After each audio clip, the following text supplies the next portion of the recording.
Hi all, welcome to Competitive Cracker. അപ്പോൾ നമുക്കറിയാം നമ്മുടെ HSST കോമേഴ്സിൻ്റെ എക്സാം നോട്ടിഫിക്കേഷൻ വരാൻ പോവുകയാണ്. ജൂണിൽ വരും എന്നാണ് നമുക്കിപ്പോൾ കിട്ടിയിരിക്കുന്ന ഇൻഫർമേഷൻ. അപ്പോൾ എന്തായാലും നമ്മൾ ഇത്രയും നാളും കാത്തിരിക്കുകയായിരുന്നു കോമേഴ്സിൻ്റെ വിജ്ഞാപനം എന്നാണെന്നുള്ളതിന്. അപ്പോൾ നമ്മുടെ ആ ഒരു കാത്തിരിപ്പിന് വിരാമമായി.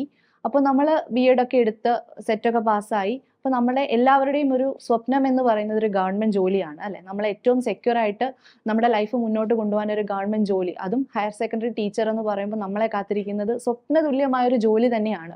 അപ്പോൾ അതിനുവേണ്ടി നമുക്ക് ഇന്ന് തൊട്ട് അല്ലെ, ഇതുവരെ പഠിക്കാത്തവർക്ക് ഇന്ന് തൊട്ട് പഠിച്ചു തുടങ്ങണം നമ്മൾ. എങ്കിൽ മാത്രമല്ല, അത് നോട്ടിഫിക്കേഷൻ വന്നതിന് ശേഷം പഠിക്കാം എന്ന് വിചാരിച്ചിരുന്നു കഴിഞ്ഞാൽ കോമ്പറ്റീഷൻ ഹൈ ആയിരിക്കും, നമുക്ക് എത്തിപ്പെടാൻ പറ്റില്ല. നമുക്കറിയാം സിലബസ് എന്ന് പറയുന്നത് കുറച്ച് വാസ്റ്റാണ്, വൈഡാണ്. അപ്പോൾ നമുക്ക് കുറച്ച് പേര് വിചാരിക്കുന്നുണ്ടായിരിക്കും നമ്മുടെ കയ്യിലുള്ള BComൻ്റെയും MComൻ്റെയും ഒക്കെ ടെക്സ്റ്റും +1 +2 ഒക്കെ റെഫർ ചെയ്തിട്ട് എനിക്ക് തന്നെ പഠിക്കാം എന്ന് വിചാരിക്കുന്നവരുണ്ടായിരിക്കും. പക്ഷേ നിങ്ങൾ ശ്രദ്ധിക്കുക, ഇത് PSC എക്സാം നടത്തുന്നത് നമുക്കറിയാം അവരുടെ ഒരു രീതിയുണ്ട്. ആ രീതിക്ക് പഠിച്ചെങ്കിൽ മാത്രമേ നമുക്ക് കിട്ടുകയുള്ളൂ. അല്ലാതെ നമ്മുടെ കയ്യിലുള്ള കുറച്ച് ടെക്സ്റ്റ് ബുക്ക് റെഫർ ചെയ്ത് പോയി എഴുതിയാൽ എക്സാം ക്രാക്ക് ചെയ്യാൻ പറ്റില്ല. അപ്പോൾ നമ്മൾ എന്ത് ചെയ്യണം? വളരെ നല്ല രീതിയിൽ എക്സാം ഓറിയൻറ്റഡ് ആയിട്ടുള്ള കണ്ടന്റുകൾ, അതിന് ആ ഒരു മേഖലയിൽ എക്സ്പീരിയൻസ്ഡ് ആയിട്ടുള്ള നമ്മുടെ ഒരുപാട് ടീച്ചേഴ്സിൻ്റെ ഒക്കെ സഹായത്തോടു കൂടി, പ്രീവിയസ് ഇയർ ക്വസ്റ്റ്യൻ പേപ്പേഴ്സിൻ്റെയും ഒക്കെ ഹെൽപ്പോടു കൂടി മാത്രമേ നമുക്ക് ഇത്രയും ആളുകൾ എഴുതാൻ കാത്തിരിക്കുന്ന ഒരു എക്സാമിനെ ക്രാക്ക് ചെയ്യാൻ സാധിക്കുകയുള്ളൂ.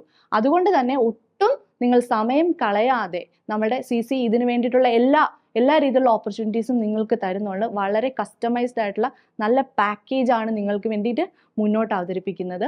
അതുകൊണ്ട് തന്നെ HSST കോമേഴ്സിൻ്റെ മേഖലയിൽ തന്നെ റിപ്പീറ്റഡ് ആയിട്ട് വരുന്ന കുറച്ച് പ്രീവിയസ് ഇയർ ക്വസ്റ്റ്യൻസ് നമുക്കിന്നൊന്ന് ഡിസ്കസ് ചെയ്യാം.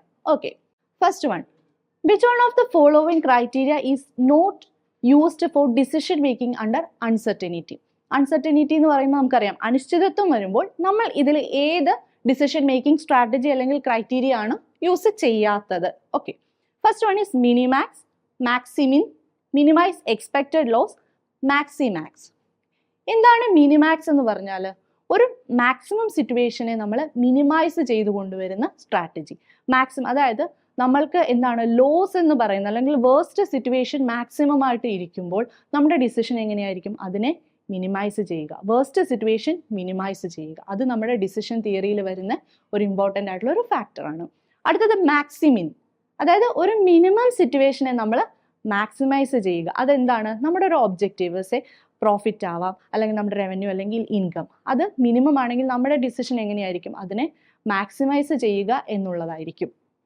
ഇനി മിനിമൈസ് എക്സ്പെക്റ്റഡ് ലോസ്. എപ്പോഴും ഒരു അൺസർട്ടനിറ്റി വരുമ്പോൾ നമ്മൾ എപ്പോഴും നമ്മുടെ എക്സ്പെക്റ്റഡ് ലോസ് മിനിമൈസ് ചെയ്യുകയാണോ ചെയ്യുന്നത്? നമ്മൾ എങ്ങനെ നമ്മുടെ പ്രോഫിറ്റ് കൂട്ടാം? അത് പല ഫാക്ടേഴ്സ് കൊണ്ടായിരിക്കാം പ്രോഫിറ്റ് കുറയുന്നത്. അപ്പോൾ എപ്പോഴും നമ്മുടെ സ്ട്രാറ്റജി എന്ന് പറയുന്നത് എക്സ്പെക്റ്റഡ് ലോസ് മിനിമൈസ് ചെയ്യുന്നത് അല്ല. നമ്മൾ ഡിസിഷൻ തിയറി പഠിക്കുമ്പോൾ അല്ലെങ്കിൽ ഗെയിം തിയറി ഒക്കെ പഠിക്കുന്ന സമയത്ത് നമ്മൾ കടന്നു പോകുന്ന ഫാക്ടേഴ്സ് ആണ് എന്ത്? മിനിമാക്സ് എന്താണ്, മാക്സിമിൻ എന്താണ്, മാക്സിമാക്സ് എന്താണ്.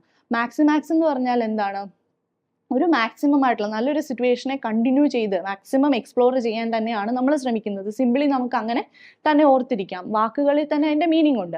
അപ്പോൾ ഇവിടെ അൺസർട്ടനിറ്റിയിൽ നമ്മുടെ ഡിസിഷൻ മേക്കിംഗ് വരാത്തത് ഏത് എന്ന് ചോദിച്ചാൽ എന്താണ്? നമ്മളെ എക്സ്പെക്റ്റഡ് ലോസ് അല്ലെ മിനിമൈസ് ചെയ്യുക എന്നുള്ളതാണ്.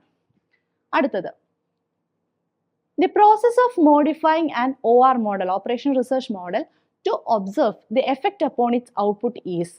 എന്താണ്? കോസ്റ്റ് ബെനിഫിറ്റ് അനാലിസിസ് ആണോ, ഇൻപുട്ട് ഔട്ട്പുട്ട് അനാലിസിസ് ആണോ, സെൻസിറ്റിവിറ്റി അനാലിസിസ് ആണോ, മോഡലിംഗ് അപ്രോച്ച് ആണോ? സോ ഫസ്റ്റ് ഓപ്ഷൻ നോക്കിക്കേ, കോസ്റ്റ് ബെനിഫിറ്റ് അനാലിസിസ്. അതിൻ്റെ പേരിൽ തന്നെ പറയുന്നുണ്ടല്ലേ, we are comparing, we are analysing and interpreting what? Cost to benefit. കോസ്റ്റിനെയും അല്ലെ നമ്മുടെ ടോട്ടൽ എക്സ്പെക്റ്റഡ് കോസ്റ്റിനെയും നമ്മുടെ ടോട്ടൽ എക്സ്പെക്റ്റഡ് ബെനിഫിറ്റിനെയും നമ്മൾ അനലൈസ് ചെയ്ത് നോക്കുന്നു.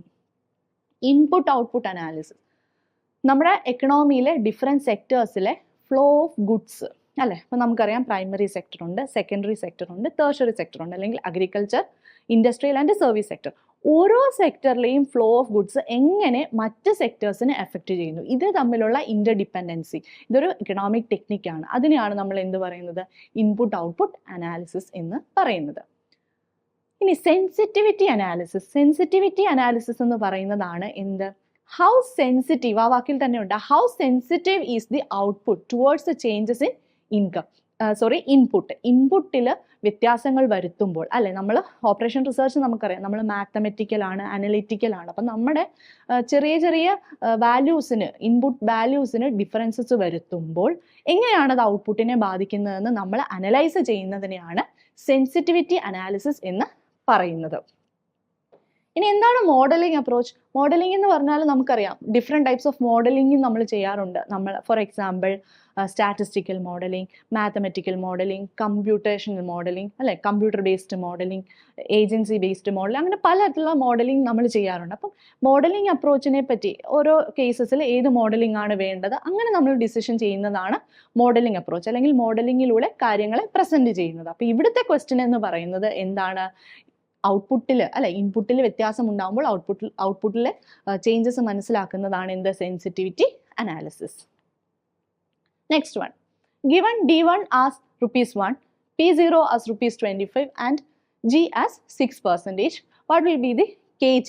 അല്ലെ, കോൺസ്റ്റന്റ് ഗ്രോത്ത് റേറ്റ് ആണ് നമ്മളോട് ചോദിച്ചിരിക്കുന്നത്. Constant growth rate kg is equals to D1 divided by P0 plus G into 100 അല്ലെ, ഇതാണ് കോൺസ്റ്റന്റ് ഗ്രോത്ത് റേറ്റ് എന്ന് പറയുന്നത്. ഈസ് ഈക്വൽസ് ടു D1 എന്ന് പറഞ്ഞത് തന്നിട്ടുണ്ട് അല്ലെ, 1 divided by P0 is 25 plus G is given 6%. 6% എന്ന് നമുക്ക് പറയാം എന്ത്? 0.06 is equals to 0.04 plus 0.06 into 100 is equals to 0.01 into 100 is equals to 10%. So നമ്മുടെ ആൻസർ എന്ന് പറയുന്നത് എത്രയാണ്? 10% ആണ്. അപ്പോൾ നമുക്കറിയാം അല്ലെ, HSST കൊമേഴ്സിന്റെ വിജ്ഞാപനം ജൂണിൽ വരുന്നുണ്ട്. നമ്മൾ ഓൾറെഡി പറഞ്ഞു അല്ലെ, വളരെ ഒരുപാട് കോമ്പറ്റീഷൻ ഉണ്ടായിരിക്കും. അതോടൊപ്പം തന്നെ നല്ല രീതിയിൽ റിട്ടയർമെന്റും നടക്കുന്നുണ്ട്. നമുക്ക് നല്ല രീതിയിൽ വേക്കൻസീസും ഉണ്ട്. കാരണം 2018 ലാസ്റ്റ് ആയിട്ട് HSST കൊമേഴ്സ് എക്സാം നടന്നത്. അതെല്ലാം കഴിഞ്ഞു. ഇപ്പോൾ നല്ല രീതിയിലുള്ള റിട്ടയർമെന്റ് ഉണ്ട്. നല്ല രീതിയിൽ ഇരുന്ന് കഷ്ടപ്പെട്ട് നന്നായി തന്നെ പഠിച്ചു കഴിഞ്ഞാൽ നമുക്ക് HSST ക്രാക്ക് ചെയ്യാൻ സാധിക്കുന്നതേ ഉള്ളൂ. അതിന് എന്താണ് നമുക്ക് വേണ്ടത്? പഠിക്കാനുള്ള മനസ്സ് പ്ലസ് നല്ല രീതിയിൽ പാക്കേജ്ഡ് ആയിട്ടുള്ള കണ്ടന്റുകൾ വേണം അല്ലെ, മെറ്റീരിയൽസ് നമുക്ക് വേണം, നമ്മളെ നന്നായിട്ട് ഗൈഡ് ചെയ്യണം അല്ലെ, നല്ല ഫാക്കൽറ്റീസോട് കൂടി ഈ മേഖലയിൽ എക്സ്പീരിയൻസ് ഉള്ള നല്ല ടീച്ചേഴ്സിന്റെ ഗൈഡ് വേണം. നല്ല ടൈം ടേബിൾ നിങ്ങൾക്ക് വേണ്ടി സെറ്റ് ചെയ്ത് തരും. ഈ ടൈം ടേബിൾ ബേസ് ചെയ്തിട്ട് നമ്മൾ എഫേർട്ട് കൂടെ എടുത്ത് പഠിച്ചു കഴിഞ്ഞാൽ ഷുവർ ആയിട്ട് നമുക്ക് HSST കൊമേഴ്സ് ക്രാക്ക് ചെയ്യാൻ, നല്ല റാങ്കോട് കൂടി ക്രാക്ക് ചെയ്യാനായിട്ട് സാധിക്കും. അപ്പൊ അതിന് നിങ്ങൾ CCയിൽ നമ്മുടെ ബോർഡിൽ കൊടുത്തിരിക്കുന്ന നമ്പറിൽ ഒട്ടും വൈകാതെ തന്നെ നിങ്ങൾ കോണ്ടാക്ട് ചെയ്യുക. നമുക്ക് ബാക്കി ഡീറ്റെയിൽസ് എല്ലാം അറിയാൻ സാധിക്കും. ഒട്ടും വൈകാതെ തന്നെ എത്രയും പെട്ടെന്ന് ജോയിൻ ചെയ്യുക, പഠിക്കുക. Then cross selling. എന്താണ് cross selling? Cross selling is all about reversal of sale already effected. Already നമ്മൾ ചെയ്ത ഒരു സെയിൽ, ഫോർ എക്സാമ്പിൾ നമ്മളൊരു ഗുഡ് വിറ്റു അല്ലെ, ഒരു പ്രോഡക്റ്റ് വിറ്റു, അത് തിരിച്ച് നമ്മൾ വാങ്ങിക്കുന്ന ഒരു അവസ്ഥ, അതാണോ ക്രോസ് സെല്ലിംഗ്? അതോ selling a newly launched product, പുതിയതായിട്ട് ലോഞ്ച് ചെയ്ത ഒരു പ്രോഡക്റ്റ് നമ്മൾ സെയിൽ ചെയ്യുകയാണോ? Selling other products along with a product being demanded by a customer, ഒരു കസ്റ്റമർ ഡിമാൻഡ് ചെയ്ത ഒരു പ്രോഡക്റ്റിന്റെ കൂടെ കുറച്ച് പ്രോഡക്റ്റുകൾ കൂടെ നമ്മൾ സെയിൽ ചെയ്യുക, അതാണോ ക്രോസ് സെല്ലിംഗ്? അതോ selling products services to a customer located in an enemy country, ഒരു എനിമി കൺട്രിയിലുള്ള കസ്റ്റമറിന് ഗുഡ്സ് അല്ലെങ്കിൽ സർവീസ് കൊടുക്കുന്നതിനാണോ ക്രോസ് സെല്ലിംഗ് എന്ന് പറയുന്നത്? സോ ക്രോസ് സെല്ലിംഗ് എന്ന് പറയുന്നത് എന്താണ്?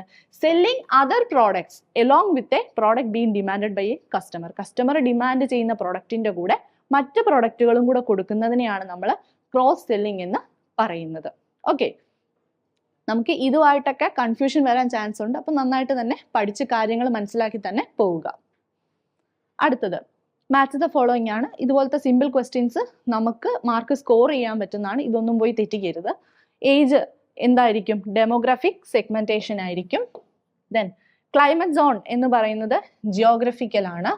ദെൻ റീറ്റെയിൽ അല്ലെങ്കിൽ ഹോൾസെയിൽ എന്ന് പറയുന്നത് കസ്റ്റമർ വൈസ്, കസ്റ്റമേഴ്സിന്റെ നേച്ചർ അനുസരിച്ചിട്ടാണ് അത് വരുന്നത്. ബ്രാൻഡ് ലോയൽറ്റിയും അതെ, കസ്റ്റമേഴ്സിന്റെ ബിഹേവിയർ അല്ലെ, ഓരോരുത്തരുടെയും ഇഷ്ടമാണ്, ഓരോരുത്തരുടെയും ബിഹേവിയറിനെ ഡിപ്പെൻഡ് ചെയ്തിട്ടാണ് അവരുടെ ബ്രാൻഡ് ലോയൽറ്റി ഡിപ്പെൻഡ് ചെയ്യുന്നത്. ഓക്കെ, അടുത്തത് the two factor theory of motivation was formulated by. എന്താണ് two factor theory of motivation? Motivation hygiene theory അല്ലെ, theory of motivation and theory of hygiene. ആരാണ് കൊണ്ടുവന്നത്? ടു ഫാക്ടർ തിയറി കൊണ്ടുവന്നത് വ്യക്തി ആരാണ്? ഹെർസ്ബർഗ്. Okay, അപ്പോൾ ഇതുപോലുള്ള ക്വസ്റ്റ്യൻസ് ഓരോ കാര്യങ്ങൾ കൊണ്ടുവന്നത് ആരാണ്, ആരാണ് ഇൻട്രൊഡ്യൂസ് ചെയ്തത്, ഈ തിയറി കൊണ്ടുവന്നത് ആരാണ്, അങ്ങനെയുള്ള കാര്യങ്ങളൊക്കെ പേര് നമ്മൾ എന്തെങ്കിലും ഹിന്റ് വെച്ചിട്ടോ അല്ലെങ്കിൽ ഒരാളുടെ തന്നെ പേര് എഴുതിയിട്ട് എന്തൊക്കെയാണ് കോൺട്രിബ്യൂഷൻസ് എന്ന് നല്ല രീതിയിൽ പഠിച്ചു കഴിഞ്ഞാൽ ഈസി ആയിട്ട് സ്കോർ ചെയ്യാൻ പറ്റുന്ന ഒരു മേഖലയാണ് ഇതുപോലത്തെ നെയിം തന്നിട്ടുള്ള ക്വസ്റ്റ്യൻസ്. അടുത്തത് laces fair leadership style is otherwise known as dash leadership. Laces fair leadership എന്ന് പറയുന്ന സ്റ്റൈലിന് മറ്റൊരു പേര് എന്താണ്? ഓട്ടോക്രാറ്റിക് ആണോ, ഡെമോക്രാറ്റിക് ആണോ, കരിസ്മാറ്റിക് ആണോ, ഫ്രീ റെയിൻ ആണോ? എന്താണ് ഓട്ടോക്രാറ്റിക് ലീഡർഷിപ്പ് എന്ന് പറഞ്ഞാൽ? ഓട്ടോക്രാറ്റിക് റെഫേഴ്സ് ടു സ്വേച്ഛാധിപത്യമാണ്, അതായത് ലീഡറിനാണ് ഡോമിനന്റ് ആയിട്ടുള്ള റോള്, മെമ്പേഴ്സിന് റോളൊന്നുമില്ല, എല്ലാ ഡിസിഷൻസും ലീഡർ തന്നെയാണ് എടുക്കുന്നത്. ഡെമോക്രാറ്റിക് എന്ന് പറഞ്ഞാൽ ജനാധിപത്യമാണ് അല്ലെ, നമുക്കറിയാം എന്താണ്, ഒന്നും എക്സ്പ്ലെയിൻ ചെയ്യേണ്ട ആവശ്യമില്ല. കരിസ്മാറ്റിക് എന്ന് പറയുന്നത് എക്സെപ്ഷണൽ ലീഡേഴ്സ്, അവരുടെ സ്വന്തം പ്രയത്നത്താൽ വരുന്ന ലീഡേഴ്സ്, ഇപ്പോൾ മദർ തെരേസ, മഹാത്മാഗാന്ധി, അങ്ങനെ സ്വന്തം പ്രയത്നത്താൽ എല്ലാവരെയും എന്താ പറയുന്നത് സാറ്റിസ്ഫൈ ചെയ്തു പോകാൻ പറ്റുന്ന നല്ലൊരു ലീഡറാണ് കരിസ്മാറ്റിക് ലീഡർ. ഫ്രീ റെയിൻ എന്ന് പറഞ്ഞാൽ എന്താണ്? അതാണ് ലേസസ് ഫെയർ ലീഡർ. അതായത് ലേസസ് ഫെയർ എന്ന് വെച്ചാൽ എന്താണ്? ലീഡർ പാസീവ് ആയിരിക്കും, മെമ്പേഴ്സ് ആയിരിക്കും ആക്റ്റീവ്. മനസ്സിലായോ? ഒരു പാസീവ് ആയിട്ടുള്ള ഒരു ലീഡറും ആക്റ്റീവ് ആയിട്ടുള്ള മെമ്പേഴ്സുമാണ് ലേസസ് ഫെയർ. അവിടെ മെമ്പേഴ്സിന് ഫ്രീഡം ഉണ്ട്, അതൊക്കെ വെച്ചിട്ട് തന്നെ നമുക്ക് ഓർത്തിരിക്കാം എന്ത്? Free rein. മനസ്സിലായോ? Okay, next one. The popular catchword POSDCORB listing with executive function within an organisation is developed by. എന്താണ് ഇതിന്റെ full form? Planning, organising, staffing, directing, coordinating, reporting, budgeting. ഇത് കൊണ്ടുവന്ന വ്യക്തി ആരാണെന്നാണ് നമ്മളോട് ചോദിച്ചിരിക്കുന്നത്. That is Luther ഗുലിക്.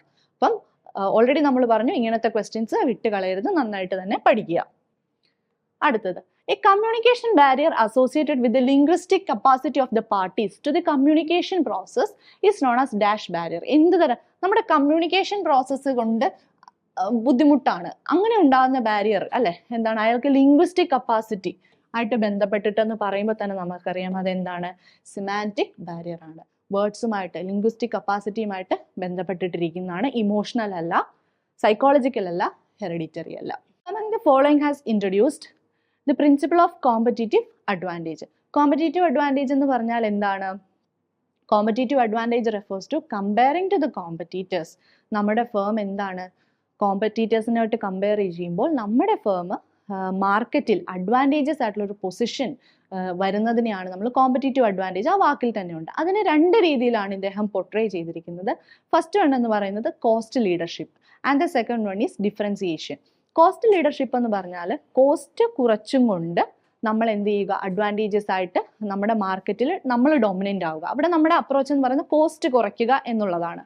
രണ്ടാമത്തത് എന്താണ്? ഡിഫറൻസിയേഷൻ. അതായത് നമ്മളെ എല്ലാ മേഖലയും ബ്രാൻഡിങ്ങിലാണെങ്കിലും കസ്റ്റമർ ആഫ്റ്റർ സെയിൽ സർവീസസ് അല്ലെങ്കിൽ കസ്റ്റമർ സർവീസസിലാണെങ്കിലും പ്രോഡക്റ്റ് ഫീച്ചേഴ്സിലും നമ്മൾ എപ്പോഴും ഡിഫറൻസിയേഷൻ നടത്തിക്കൊണ്ടിരിക്കണം. കസ്റ്റമേഴ്സിനെ അങ്ങനെ അട്രാക്ട് ചെയ്ത് ലോങ് ടേം ആയിട്ടൊരു കോമ്പറ്റീറ്റീവ് അഡ്വാൻറ്റേജ് നമ്മൾ ഗെയിൻ ചെയ്യുക എന്നുള്ളതാണ്. അപ്പോൾ ഈ ഒരു കോൺസെപ്റ്റ് കൊണ്ടുവന്ന വ്യക്തിയുടെ പേരാണ് എന്ത്? Michael Potter. Which one of the following principles of management is infringed or violated in the case of matrix design of organization structure? ഇപ്പോൾ മാട്രിക്സ് ഡിസൈൻ ഓഫ് ഓർഗനൈസേഷൻ സ്ട്രക്ചറിൽ പറയുന്നതെന്ന് വെച്ചാൽ എന്താണ്? ഒരു എംപ്ലോയി അയാളുടെ ഫങ്ഷണൽ മാനേജറിൻ്റെ അടുത്തും അതോടൊപ്പം തന്നെ പ്രോജക്റ്റ് മാനേജറുടെ അടുത്തും റിപ്പോർട്ട് ചെയ്യുക എന്ന് വെച്ചാൽ എന്താണ്? നമ്മൾ പറയുന്നുണ്ട്, നമ്മുടെ പ്രിൻസിപ്പിൾസ് ഓഫ് മാനേജ്മെന്റിൽ പറയുന്നുണ്ട്, ഒരു എംപ്ലോയി ഒരു സബോർഡിനേറ്റ് ഒരു ഇമ്മീഡിയറ്റ് അതോറിറ്റി ഉള്ളൂ അല്ലെ, നമ്മൾ ഒരാളോട് മാത്രം റിപ്പോർട്ട് ചെയ്താൽ മതി. പക്ഷെ ഇവിടെ പറയുന്ന മാട്രിക്സ് ഡിസൈനിൽ പറയുന്നത് ഒരു എംപ്ലോയി അല്ലെങ്കിൽ ഒരു സബോർഡിനേറ്റ് ഫങ്ഷണൽ മാനേജറുടെ അടുത്തും പ്രോജക്റ്റ് മാനേജറുടെ അടുത്തും റിപ്പോർട്ട് ചെയ്യണം. അപ്പോൾ അവിടെ എന്താണ് വയലേറ്റ് ചെയ്തത്? നമുക്കറിയാം, യൂണിറ്റി ഓഫ് കമാൻഡ് ആണ് വയലേറ്റ് ചെയ്യപ്പെട്ടത്. ആ പ്രിൻസിപ്പിളാണ് വയലേറ്റ് ചെയ്യപ്പെട്ടത്. Next one. Which one of the following is not a retrenchment strategy? Retrenchment strategy എന്ന് പറഞ്ഞാൽ എന്താ? ഒരു ചുരുക്കൽ അല്ലെ, കമ്പനിക്ക് ഒരു അത്ര അഡ്വാൻറ്റേജസ് അല്ലാത്ത ഒരു പ്രോഫിറ്റബിൾ അല്ലാത്തൊരു സിറ്റുവേഷനിലാണ് കമ്പനി എന്ത് ചെയ്യുന്നത്? റിട്രെഞ്ച്മെന്റ് സ്ട്രാറ്റജി എടുക്കുന്നത്. അതിൽ എന്താണ്? എക്സ്പാൻഷൻ സ്ട്രാറ്റജി ആണോ, ടേൺ അറൗണ്ട് ആണോ, ഡൈവെസ്റ്റ്മെന്റ് ആണോ, ലിക്വിഡേഷൻ ആണോ? എക്സ്പാൻഷൻ എന്ന് പറഞ്ഞാൽ നമുക്കറിയാം വികസനം അല്ലെ, കമ്പനി എക്സ്പാൻഡ് ചെയ്യാനുള്ള സ്ട്രാറ്റജീസ്. ടേൺ അറൗണ്ട് എന്ന് പറഞ്ഞാൽ എന്താ? ടേണിങ് അറൗണ്ട്, നമ്മുടെ ലോസ് അല്ലെങ്കിൽ വേഴ്സ്റ്റ് ആയിട്ടുള്ള ഒരു സിറ്റുവേഷനെ എങ്ങനെയും മക്കളെ മാക്സിമം നമ്മൾ ഒന്ന് എക്സ്പ്ലോയിറ്റ് ചെയ്തിട്ട് നമ്മൾ ആ ലോസിൽ നിന്നും പ്രോഫിറ്റിനെ ഇങ്ങനെ ടേൺ അറൗണ്ട് ചെയ്തെടുക്കുന്ന ഒരു പ്രോസസ്സാണ് ടേൺ അറൗണ്ട്. ദെൻ ഡൈവെസ്റ്റ്മെന്റ്, ഇൻവെസ്റ്റ്മെന്റ് അല്ല, ഡൈവെസ്റ്റ്മെന്റ് എന്ന് പറഞ്ഞാൽ കമ്പനി അതിന്റെ പാർട്ട് അല്ലെങ്കിൽ ചില പാർട്സ് സെയിൽ ചെയ്യുകയാണ്. ഒരു മോശമായിട്ടുള്ള ഒരു സിറ്റുവേഷൻ വരുമ്പോഴാണല്ലോ ഈ കാര്യങ്ങളെല്ലാം നടക്കുന്നത്. Liquidation, winding up of the company. അപ്പോൾ നമുക്കറിയാം റിട്രെഞ്ച്മെന്റ് സ്ട്രാറ്റജി അല്ലാത്തത് ഏതാണ്? എക്സ്പാൻഷൻ. ചുരുക്കലല്ല വരുന്നത്, എക്സ്പാൻഷൻ ആണ് ഇവിടെ വരുന്നത്. നെക്സ്റ്റ് മാച്ച് ദ ഫോളോയിങ് ആണ് പറഞ്ഞിരിക്കുന്നത്. EOQ, economic order quantity, perpetual inventory control system, reorder level, physical verification of stores, continuous stock taking, fresh order is placed, updation of receipts and issues as and when it arise, and ordering cost is equal to carrying cost. അപ്പം നമുക്കറിയാം economic order quantity ആണ് എന്ത്? ordering cost is equal to carrying cost. ഇനി perpetual inventory control system എന്ന് പറഞ്ഞാൽ ശ്രദ്ധിക്കുക, ഇൻവെന്ററിയിൽ ഉണ്ടാകുന്ന റെസിപ്റ്റും ഇഷ്യൂസും എപ്പോഴൊക്കെ നടക്കുന്നു റിയൽ ടൈം അപ്പോൾ നമ്മൾ അപ്ഡേറ്റ് ചെയ്ത് പോവുക അല്ലേ. സോഫ്റ്റ്വെയർസിന്റെ ഹെൽപ്പോട് കൂടിയാണ് നമ്മൾ ഇൻവെന്ററിയിലെ ചേഞ്ചസ് അപ്പോൾ അപ്ഡേറ്റ് ചെയ്ത് പോകുന്നത്. അതിനെയാണ് നമ്മൾ എന്ത് പറയുന്നത്? Perpetual inventory control system. So that is updation of receipts and issues as and when it arise. Then reorder level, ആ പേരിൽ തന്നെ ഉണ്ട് എന്ത്? Fresh order is placed. Then physical verification of stores. സ്റ്റോർസിനെ അതിനെ നമ്മൾ എന്താണ്? Continuous stock taking. എന്താണ് കണ്ടിന്യൂസ് സ്റ്റോക്ക് ടേക്കിംഗ് എന്ന് നമ്മൾ ഇടയ്ക്കിടയ്ക്ക് ക്വസ്റ്റ്യൻ പേപ്പേഴ്സിൽ കാണാറുള്ളതാണ്. അതായത് ഒരു ക്വസ്റ്റ്യൻ ഇങ്ങനെയാണ്, എന്ത്? ഒരു വർഷം തന്നെ ഒരുപാട് തവണ നമ്മൾ ഈ സ്റ്റോക്കിനെ ഇങ്ങനെ കണ്ടിന്യൂസ് ആയിട്ട് ഫിസിക്കൽ വെരിഫിക്കേഷൻ നടത്തുന്നു. അതെന്ത് എന്ന് ചോദിക്കുമ്പോഴും എന്താണ്? Continuous stock taking. അപ്പോൾ physical verification of stores continuously, അതാണ് ഇവിടെ കണ്ടിന്യൂസ് സ്റ്റോക്ക് ടേക്കിങ്ങിൽ നടക്കുന്നത്. ഓക്കെ, അപ്പോൾ നമുക്കറിയാം HSST കൊമേഴ്സിന്റെ നോട്ടിഫിക്കേഷൻ വരാൻ പോവുകയാണ്. ഓൾറെഡി നമ്മൾ പറഞ്ഞു കഴിഞ്ഞു അതിന്റെ ഇമ്പോർട്ടൻസിനെ കുറിച്ചും എന്തുകൊണ്ട് നിങ്ങൾ CC എന്തുകൊണ്ട് ചേർന്ന് പഠിക്കണം അതിന്റെ റീസണും ഒക്കെ നമ്മൾ പറഞ്ഞു. അപ്പോൾ നിങ്ങൾക്ക് ഇതിനെപ്പറ്റി കുറച്ച് ഡൗട്ടുകളൊക്കെ കാണും അല്ലെ. വിജ്ഞാപനം വരാൻ പോകുന്നതേ ഉള്ളൂ, നമ്മൾ എലിജിബിൾ ആണോ, അല്ലെങ്കിൽ ഇതിന്റെ രീതികൾ എങ്ങനെയാണ്, എങ്ങനെ പഠിക്കണം, അല്ലെങ്കിൽ എന്താണ് സിലബസ്, അങ്ങനെ ഒത്തിരി ഡൗട്ടുകൾ നമുക്ക് വരും. അപ്പൊ അതിന് നിങ്ങൾക്ക് ഒരു ചെലവും ഇല്ലാതെ ഫ്രീ ആയിട്ട് നിങ്ങൾക്ക് ലൈവ് ക്ലാസ് ഉണ്ട്. അർജുൻ സാറിന്റെ ക്ലാസ് ആണ്. അപ്പോൾ ഇത് ഫ്രീ ആണ്. നമ്മൾ താഴെ തന്നിരിക്കുന്ന കമന്റ് ബോക്സിലുണ്ട് ഇതിന്റെ ഡീറ്റെയിൽസ്. അതിൽ നിങ്ങൾ കോൺടാക്ട് ചെയ്തിട്ട് ഈ ഒരു ക്ലാസ്സിൽ പങ്കെടുക്കുക. അപ്പോൾ നിങ്ങൾക്ക് ഇതിനെപ്പറ്റിയുള്ള എല്ലാ ധാരണകളും വ്യക്തമായിട്ട് തന്നെ കിട്ടും. അങ്ങനെ ഇത് മനസ്സിലാക്കിയിട്ട് നിങ്ങൾ ഡൗട്ടെല്ലാം ക്ലിയർ ചെയ്തിട്ട് മുന്നോട്ട് പോകും.